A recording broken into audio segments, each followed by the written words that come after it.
আসসালামু আলাইকুম ওয়া রাহমাতুল্লাহি ওয়া বারাকাতুহু। এই ভিডিওতে আমরা ব্যাকটেরিয়াল গ্রোথ নিয়ে আলোচনা করব।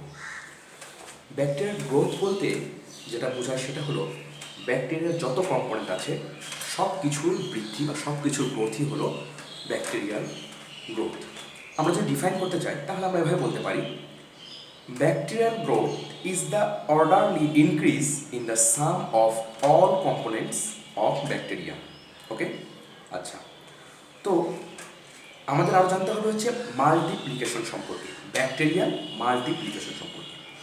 তো এখানে আমরা এভাবে এটা ডিফাইন করতে পারি, সেটা হলো increase in the number or generation of bacteria making up a population or culture. আগে কি ছিল?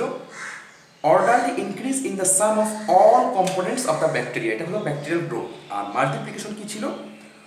Increase the number or generation of bacteria up a population or culture. Okay, আচ্ছা। তো দেখো, এই ব্যাকটেরিয়ার গ্রোথের সাথে রিলেটেড একটা বিষয় হচ্ছে জেনারেশন টাইম। জেনারেশন টাইমটা কি? The time required for bacteria to become double in number, যে সময়টা লাগে ব্যাকটেরিয়ার দ্বিগুণ হতে, এটাই জেনারেশন টাইম। হ্যাঁ, আর কি কথা? Under optimum condition of growth. হ্যাঁ, গ্রোথের যে অপটিমাম কন্ডিশন আছে এই কন্ডিশনের আন্ডারে তোমার ব্যাকটেরিয়ার দ্বিগুণ হতে যে টাইমটা লাগে সেটাই হলো জেনারেশন টাইম।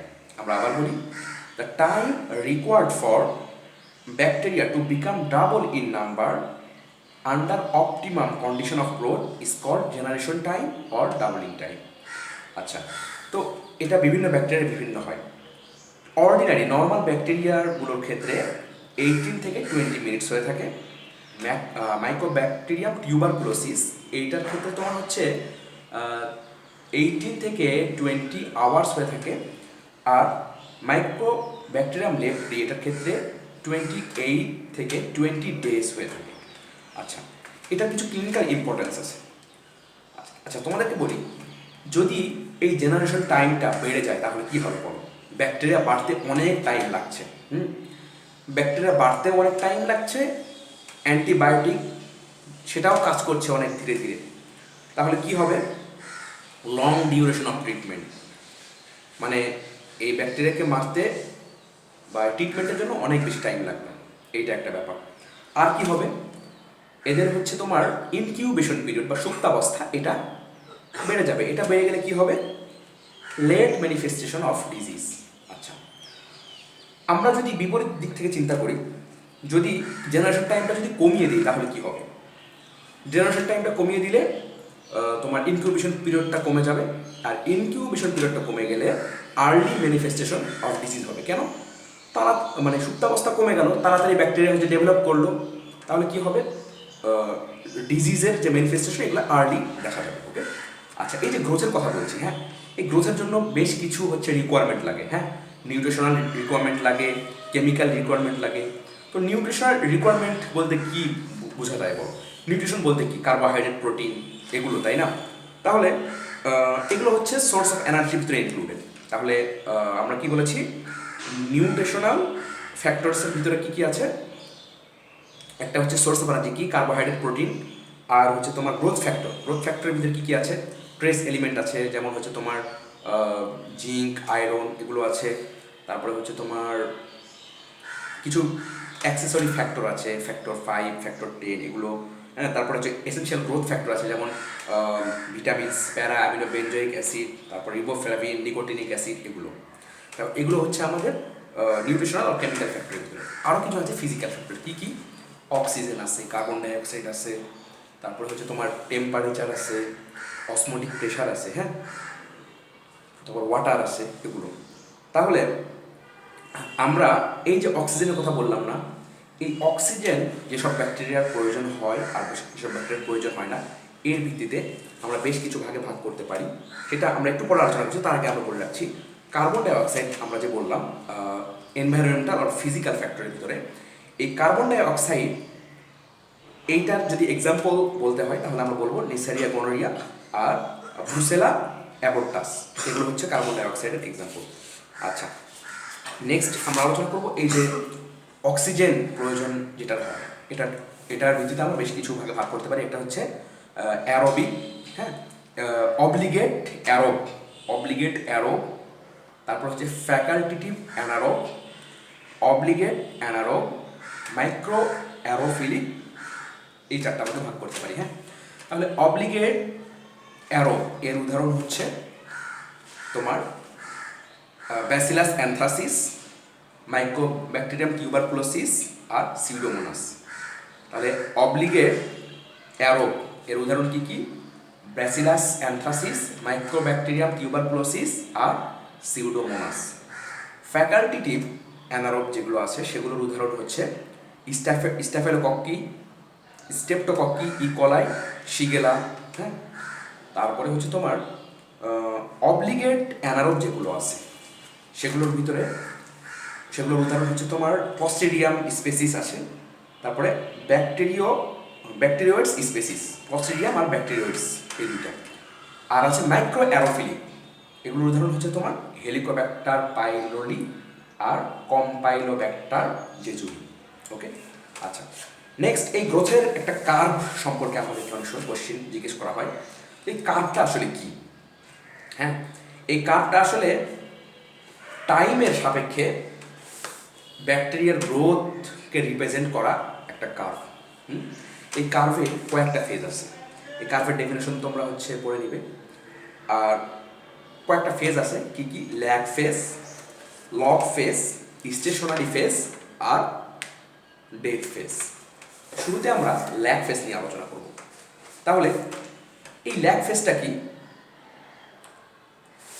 এই যে তোমার সেল এনভায়রনমেন্টের সাথে অ্যাডাপ্টেশন যে ফেজে হয় সেটাই হলো ল্যাগ ফেজ। আর একবার রিকল করো, সেল এনভায়রনমেন্টের সাথে অ্যাডাপ্টেশন যেই ফেজে হয় সেটাই হলো ল্যাগ ফেজ। ওকে, তাহলে এই ফেজে যেহেতু সেল কি হচ্ছে, এনভায়রনমেন্টের সাথে সে অ্যাডাপ্ট ছিল না, অ্যাডাপ্ট করে নিচ্ছে, তার মানে সে নাজুক অবস্থায় আছে, সে এই ফেজে ডিভাইড হতে পারবে না। সুতরাং গ্রোথ রেট যেটা সেটা এখানে কি হবে? 0 হবে। আচ্ছা, দ্বিতীয়ত কি হবে? সে অ্যাডাপ্টেশনের পরেই সে চেষ্টা করবে, মানে অ্যাডাপ্টেশন করতে হলে কি দরকার? যুদ্ধ করে বা প্রতিকূল অবস্থা মোকাবেলা করে টিকে থাকা দরকার না। তাহলে সেলের ভিতরে কি হবে? অনেক বেশি মেটাবলিক অ্যাক্টিভিটি বেড়ে যাবে। ঠিক আছে, মেটাবলিক অ্যাক্টিভিটি বেড়ে যাবে। আর কি হবে? মেটাবলিক অ্যাক্টিভিটি বাড়ার ফলে সেলের সাইজটা বেড়ে যাবে। হ্যাঁ, আর এই টাইমটা কতক্ষণ হতে পারে? কয়েক মিনিট থেকে কয়েক ঘন্টা হতে পারে। তাহলে এগুলো হচ্ছে ল্যাগ ফেজের ক্রাইটেরিয়া। কী কী বললাম? ল্যাগ ফেজ কাকে বলে? সেল যেই ফেজে এনভায়রনমেন্টের সাথে অ্যাডাপ্ট করে নেয় সেটা হলো ল্যাগ ফেজ। আচ্ছা, তাহলে অ্যাডাপ্ট করলে কি হবে? এই ক্ষেত্রে তোমার হচ্ছে ডিভাইডেশন করতে পারবে না, কারণ ও তো অ্যাডাপ্টেশন করছে। ডিভাইডেশন তো পরের ব্যাপার, আগে তো নিজে বাঁচতে হবে, তারপরে না ডিভাইডেশন করবে। আর কি হবে? এই তোমার এখানে অনেক বেশি মেটাবলিক অ্যাক্টিভিটি আর কি মানে বাড়বে, সেলের সাইজটা বড় হবে, আর কয়েক মিনিট থেকে কয়েক ঘন্টা এই ইয়ারটা হতে পারে। আচ্ছা, এখন এটার কিছু ইম্পর্টেন্স আছে। কী কী ইম্পর্টেন্স? মেমব্রেনে যে সমস্ত অ্যান্টিবায়োটিকগুলো কাজ করে, হ্যাঁ, যেমন কি পলিমেক্সিন বি আছে, অ্যাম্ফোটেরিসিন বি, এই অ্যান্টিবায়োটিকগুলো আমরা এই ক্ষেত্রে ইউজ করতে পারি এই ল্যাগ ফেজে। আর কি দিতে পারি? ডিটারজেন্ট, সোপ, হ্যাঁ, এবং আরও যেগুলো ডিটারজেন্টের মতো অথবা সোপের মতো সারফেসে কাজ করে সেগুলো আমরা এই ল্যাগ ফেজে ব্যবহার করতে পারি। হ্যাঁ, তাহলে মেমব্রেনে যে সমস্ত অ্যান্টিবায়োটিকগুলো কাজ করতে পারে সেগুলো আমরা ইউজ করতে পারি। আর কি? ডিটারজেন্ট, সোপ, এগুলো আমরা ল্যাগ ফেজে ব্যবহার করতে পারি। ওকে, নেক্সট লগ ফেজ আর এক্সপোনেনশিয়াল ফেজ। আমরা নবম দশমে লগের অঙ্ক করছি না, ওই যে পাওয়ার দিয়ে। তো লগ ফেজের ব্যাপারটা এরকম যে তোমার পাওয়ারের সাথে সাথে ব্যাকটেরিয়ার নাম্বারগুলো বাড়বে। যেমন ধরো 2⁻0, হ্যাঁ, 2⁻1, 2⁻2, 2⁻3, এভাবে। তো এটাই হচ্ছে তোমার লগ ফেজ, মানে অনেক বেশি এখানে গ্রোথ হবে, নাম শুনেই বুঝতে পারছি। তাহলে ক্রাইটেরিয়া হচ্ছে র্যাপিড সেল মাল্টিপ্লিকেশন এই ফেজে ঘটবে। বুঝতে পেরেছো? অনেক দ্রুত মাল্টিপ্লিকেশন এই ফেজে হবে। দ্বিতীয়ত হচ্ছে এই যে সেলের যে ইনক্রিজিং হচ্ছে, এটা কিন্তু তোমার এক্সপোনেনশিয়াল অথবা লগারিদমিক নাম্বারের সাথে কিন্তু মানে মিল রেখে হবে। বুঝতে পেরেছো? আর গ্রোথ রেটটা কী হবে, কনস্ট্যান্ট হবে, একটা নির্দিষ্ট লগারিদমকে ফলো করে কিন্তু গ্রোথ হবে, তার মানে কি রেটটা কি কনস্ট্যান্ট হবে। আচ্ছা,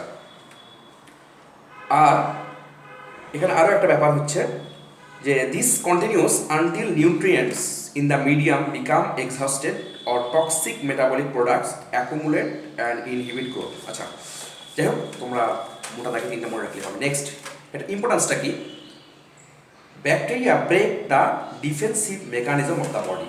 তাহলে দেখো ব্যাকটেরিয়া যখন অনেক বেশি গ্রোথ হবে তখন বডির যে ডিফেন্সিভ মেকানিজম আছে সেটা কিন্তু ভেঙে যাবে, তাই না? ডিফেন্সিভ মেকানিজম ভেঙে গেলে কী হবে, ডিজিজ হবে না? তাহলে লগ ফেজে কী হতে পারে, ডিফেন্সিভ মেকানিজম ভেঙে যাওয়ার পরে ডিজিজ হতে পারে, নাম্বার ওয়ান। তারপরে আর কি হতে পারে, at this phase disease producing capability of bacteria is highest. এই যে ব্যাকটেরিয়া একটা ক্যাপাবিলিটি আছে কি, ডিজিজটা প্রডিউস করার যে ক্যাপাবিলিটি, এটা হাইস্ট থাকবে। If not treated dreadful condition like septicaemia can result, even এখান থেকে সেপ্টিসেমিয়াও হয়ে যেতে পারে। আচ্ছা, cell wall synthesis inhibitor such as penicillin act during this phase because the drugs are effective when cells are making peptidoglycan of cell wall. আচ্ছা, cell wall synthesis inhibitor কি কি আছে, পেনিসিলিনটা এখানে কাজ করতে পারে। ওকে, আচ্ছা, তাহলে আমরা লগ ফেজে কি বললাম, ব্যাকটেরিয়া হচ্ছে অনেক বেশি বেড়ে যাওয়ার কারণে ডিফেন্সিভ মেকানিজম ভেঙে যাবে এবং ডিজিজ হবে। দ্বিতীয়ত হচ্ছে সেল নাম্বার যে পারবে এটা লগারিদমকে ফলো করে পারবে, আর এই ক্ষেত্রে তোমার হচ্ছে গ্রোথ রেটটা কনস্ট্যান্ট থাকছে। হ্যাঁ, আর ইম্পর্টেন্স কি, ইম্পর্টেন্স হচ্ছে তোমার ডিজিজ হতে পারে, তারপর সেপ্টিসেমিয়া হতে পারে, আর হচ্ছে তোমার সেল ওয়াল সিনথেসিস ইনহিবিটর, এগুলো আমরা ইউজ করতে পারি, পেনিসিলিন এই ক্ষেত্রে আমরা ইউজ করতে পারি। আচ্ছা, এরপর আসো স্টেশনারি ফেজ। স্টেশনারি ফেজে কখন ঘটে, এটা তখনই ঘটে যখন নিউট্রিয়েন্ট, যত পুষ্টি উপাদান আছে এগুলোর যখন দ্বিত্ব হয়ে যায়, মানে এগুলো যখন ডিপ্লেশন ঘটে, ঠিক সেই সময় কি ঘটে, স্টেশনারি ফেজটা ঘটে। বুঝতে পেরেছো? আচ্ছা, তো স্টেশনারি ফেজের ক্রাইটেরিয়া কি, এই ফেজে সেলগুলো মারা যাবে কেন, because of exhaustion of nutrient or accumulation of toxic product in the medium. ঠিক আছে, সেল মারা যাবে কেন, হয় নিউট্রিয়েন্টগুলো অনেক বেশি এক্সহাস্টেড হয়ে যাবে, অথবা টক্সিক প্রোডাক্টগুলো অ্যাকুমুলেটেড হবে কোথায়, মিডিয়ামে। আচ্ছা, multiplication rate and death rate of bacteria are equal, মানে ওই যে আমরা লগ ফেজে কী হচ্ছিল, বাড়ছিল, আর এই স্টেশনারি ফেজে কী হচ্ছিল, কমছিল। তো এখানে মাল্টিপ্লিকেশন আর এই ডেথ হওয়ার যে রেট, এই দুটো ইকুয়াল হয়ে যাবে, যার কারণে কি হবে, জেলাও সে কদু, মানে নেট গ্রোথ জিরো হয়ে যাবে। আচ্ছা, তারপরে এক্সোটক্সিন যেটা আছে সেটা কিন্তু এই স্টেশনারি ফেজেই কিন্তু তৈরি হয়, আর এটা কয়েক ঘন্টা থেকে কয়েকদিন পর্যন্ত লাগতে পারে। ওকে, এটা হচ্ছে স্টেশনারি ফেজ। আচ্ছা, এর কিছু ইম্পর্টেন্স আছে কি কি, এখানে হচ্ছে এক্সোটক্সিন রিলিজ হয় এটা, তারপরে স্পোর ফর্মিং যে ব্যাকটেরিয়া আছে তারা হচ্ছে স্পোর ফর্মেশন করতে পারে। কেন স্পোর ফর্মেশন করতে পারে, কারণ ওই যে মারা যাচ্ছে, তারা ওরা স্পোর ফর্ম করে রেখে যাচ্ছে, কারণ কি, স্পোর প্রতিকূল অবস্থাতে ব্যাকটেরিয়া যাতে ও যেন ওর মানে বংশধরকে রেখে যেতে পারে, এই জন্য তো স্পোর ফর্ম করে, তাই না? তো মারা যাচ্ছে, এই জন্য স্পোর ফর্ম তৈরি করবে। আচ্ছা, তারপরে gram positive bacteria may be transformed into gram negative bacteria, মানে gram positive bacteria gram negative bacteria convert হতে পারে। কীভাবে হতে পারে, erosion of peptidoglycan layer, peptidoglycan লেয়ারটা ক্ষয় হওয়ার মাধ্যমে, ওই লেয়ারের ক্ষতিগ্রস্ত হয়ে যাওয়ার মাধ্যমে গ্রাম positive bacteria gram negative bacteria রূপান্তর হতে পারে। ওকে, এটা হচ্ছে আমাদের স্টেশনারি ফেজের কথাবার্তা। আচ্ছা, লাস্টে হচ্ছে death phase or decline phase. আচ্ছা, এটার ক্রাইটেরিয়া কী কী, death rate is greater than the multiplication rate, ওইটাতে কিন্তু ইকুয়াল ছিল, মানে আগেরটাতে স্টেশনারি ফেজে। এই ফেজে কী হবে, ডেথ রেটটা কী হবে, মাল্টিপ্লিকেশন রেটের চেয়ে বেশি হয়ে যাবে। তাহলে আলটিমেটলি আমরা যদি কী করি, ওই যে লব্ধি করেছিলাম না, লব্ধি করলে কী হবে, ডেথ বেশি, সে কারণে এটা কী বলা হচ্ছে, ডেথ ফেজ বলা হচ্ছে। আচ্ছা, তারপরে মারা যাচ্ছে মানে কি, টক্সিক প্রোডাক্ট অনেক বেশি এখানে জমা হচ্ছে না, হ্যাঁ, অ্যাকুমুলেশন অফ টক্সিক প্রোডাক্ট। তারপরে এটা কতক্ষণ লাগতে পারে, few hours to few days, ওই যে আমরা আগে যেরকম বলেছি সেরকম। আচ্ছা, এবার ইম্পর্টেন্স কি, exotoxin of diphtheria is produced in this phase. আচ্ছা, bacteria may develop L forms, exotoxin and endotoxin are liberated from by some bacteria. কোনো কোনো ব্যাকটেরিয়া থেকে এক্সোটক্সিন এবং এন্ডোটক্সিন মুক্ত হতে পারে এই ফেজে, মানে ডেথ ফেজে। আর স্পোরেশন, কোনো কোনো ব্যাকটেরিয়া স্পোর ফর্মেশন করে এই ফেজে। তাহলে কয়টা ফেজ কথা আমরা জানলাম? Lag phase, log phase, stationary phase এবং ডেথ ফেজ। ওকে, প্রত্যেকটা কথা আমরা আলোচনা করে ফেলেছি, আশা করি তোমরা বুঝতে পেরেছ। আচ্ছা।